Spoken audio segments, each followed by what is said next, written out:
Hai teman-teman, pernah dengar istilah proposal penelitian dan laporan penelitian? Dua hal ini penting banget buat kalian yang mau bikin penelitian. Nah, di video ini kita bakal bahas apa itu proposal dan laporan penelitian, apa bedanya, gimana strukturnya, dan kenapa dua-duanya sama-sama penting. Sebelum kita mulai, izinkan kami memperkenalkan diri. Di sini kami dari kelompok 7 yang beranggotakan 6 orang, yaitu ada Alfa Rizky Zaidan Riawan Putra dengan NIM belakang 008, Siti Syifa Urobiah 015, Pramesia Jafira Rajaba 019, Permata Viera Romadona 030, Cantika Maharani Aura Asyam Kustanto 034, Berlian Ananda Apriliana 115. Teman-teman, dalam dunia pendidikan dan penelitian, kita sering banget diminta membuat proposal dan laporan penelitian. Tapi kadang kita belum ngerti betul kenapa dua hal ini penting banget. Padahal keduanya jadi dasar dari setiap karya ilmiah yang kita buat, mulai dari tugas akhir sampai penelitian profesional. Jadi, yuk kita pahami lebih dalam bareng-bareng. Sebelum penelitian dilakukan, peneliti perlu membuat proposal penelitian dulu sebagai rencana awal. Di situ dijelaskan apa yang mau diteliti, kenapa penting, dan bagaimana caranya. Nah, setelah penelitian selesai, barulah disusun laporan penelitian yang berisi hasil, analisis, dan kesimpulan. Jadi, proposal itu ibarat rencana perjalanan, sedangkan laporan adalah hasil akhir dari perjalanan tersebut. Melalui materi ini, kita bakal belajar perbedaan keduanya dan memahami kenapa keduanya sama-sama penting. Sekarang kita bahas dulu tentang proposal penelitian. Jadi, proposal penelitian itu kayak peta jalan penelitian kamu. Di situ dijelasin apa yang mau diteliti, kenapa, dan gimana caranya. Tujuan utama proposal penelitian sendiri adalah menjelaskan arah dan rencana penelitian yang akan dilakukan. Selain itu, proposal juga jadi acuan selama proses penelitian dan pedoman untuk menyusun laporan akhirnya nanti. Secara umum, struktur proposal penelitian terdiri dari halaman judul, latar belakang masalah, rumusan masalah, tujuan, dan manfaat penelitian. Lalu dilanjutkan dengan kajian pustaka atau landasan teori, metodologi penelitian, jadwal penelitian, dan daftar pustaka. Semua bagian ini menunjukkan kalau penelitianmu terencana dan sistematis.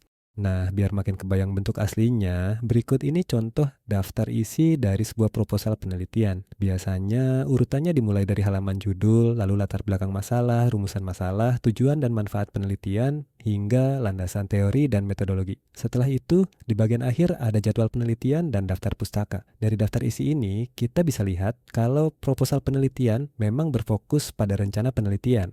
Apa yang akan dilakukan, kenapa penting, dan bagaimana prosesnya nanti. Sekarang kita lihat contoh nyata sederhananya. Misalnya, kamu mau meneliti tentang pengaruh durasi belajar terhadap hasil ujian siswa. Di proposal penelitian, kamu bakal menuliskan latar belakangnya. Misalnya, banyak siswa yang belajar dengan waktu berbeda tapi hasil ujiannya mirip. Lalu kamu buat rumusan masalah seperti apakah ada pengaruh antara durasi belajar dan hasil ujian.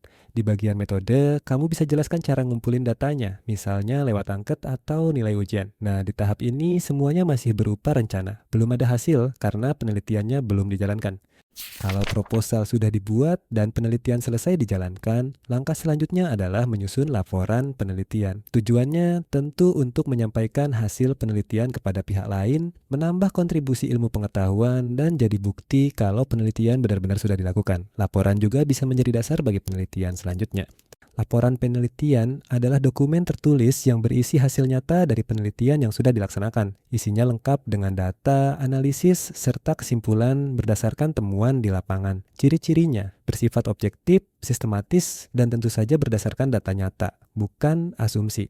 Struktur laporan penelitian lebih lengkap daripada proposal karena berisi keseluruhan proses penelitian. Umumnya dimulai dari halaman judul dan pengesahan, abstrak, kata pengantar, serta daftar isi. Lalu dilanjutkan dengan bab 1 pendahuluan, bab 2 kajian pustaka, bab 3 metodologi penelitian, bab 4 hasil dan pembahasan, dan bab 5 kesimpulan serta saran. Terakhir, ada daftar pustaka dan lampiran berisi data pendukung penelitian. Supaya kamu bisa membayangkan strukturnya dengan lebih jelas, di slide berikut ini ada contoh tampilan daftar isi dari sebuah laporan penelitian.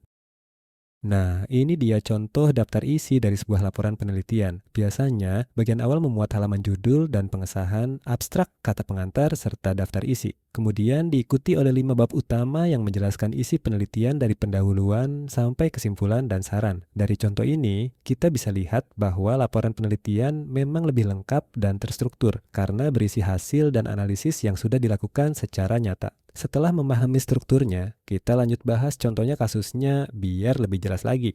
Kalau contoh tadi udah dijalankan, hasilnya bisa ditulis di laporan penelitian. Misalnya, dari hasil analisis data, ternyata siswa yang belajar lebih dari 2 jam per hari punya nilai rata-rata lebih tinggi. Di laporan, kamu bisa bahas kenapa hasil itu bisa terjadi dan apa maknanya bagi proses belajar. Kemudian, kamu tulis kesimpulannya. Misalnya, durasi belajar berpengaruh positif terhadap hasil ujian siswa. Nah, di sini laporan penelitian udah berisi data nyata, bukan perkiraan. Kalau kita bandingkan, proposal disusun sebelum penelitian dilakukan, sedangkan laporan dibuat setelahnya. Proposal berisi rencana penelitian, sementara laporan berisi hasilnya. Proposal bersifat prediktif karena memuat perkiraan langkah-langkah penelitian, sedangkan laporan bersifat deskriptif karena menjelaskan hasil nyata. Jadi, proposal menjawab pertanyaan apa yang akan dilakukan, sedangkan laporan menjawab apa yang sudah ditemukan. Sekarang, coba kamu pikirkan, menurutmu, bagian mana yang paling penting dari proposal penelitian dan di laporan penelitian, bagian mana yang paling menantang buat kamu? Yuk, coba jawab di catatanmu atau diskusikan bareng teman kelompokmu. Jadi, pada kesimpulannya, proposal penelitian adalah rencana awal yang menjelaskan apa, mengapa, dan bagaimana penelitian dilakukan. Sedangkan laporan penelitian adalah hasil akhir yang berisi temuan dan kesimpulan berdasarkan data yang diperoleh. Keduanya saling berkaitan, tanpa proposal yang baik, laporan juga nggak akan terarah. Lewat proposal dan laporan penelitian, kita nggak cuma belajar nulis secara ilmiah, tapi juga belajar berpikir sistematis, disiplin, dan jujur terhadap data. Jadi, yuk biasakan menulis proposal dan laporan dengan sungguh-sungguh, karena dari sanalah lahir penelitian yang berkualitas dan bermakna. Nah, itu tadi pembahasan lengkap dari kelompok 7 tentang proposal dan laporan penelitian. Semoga penjelasan ini bisa membantu kamu memahami 2 hal penting dalam proses penelitian dengan lebih mudah. Terima kasih sudah menonton, semoga bermanfaat dan sampai jumpa di pembelajaran berikutnya.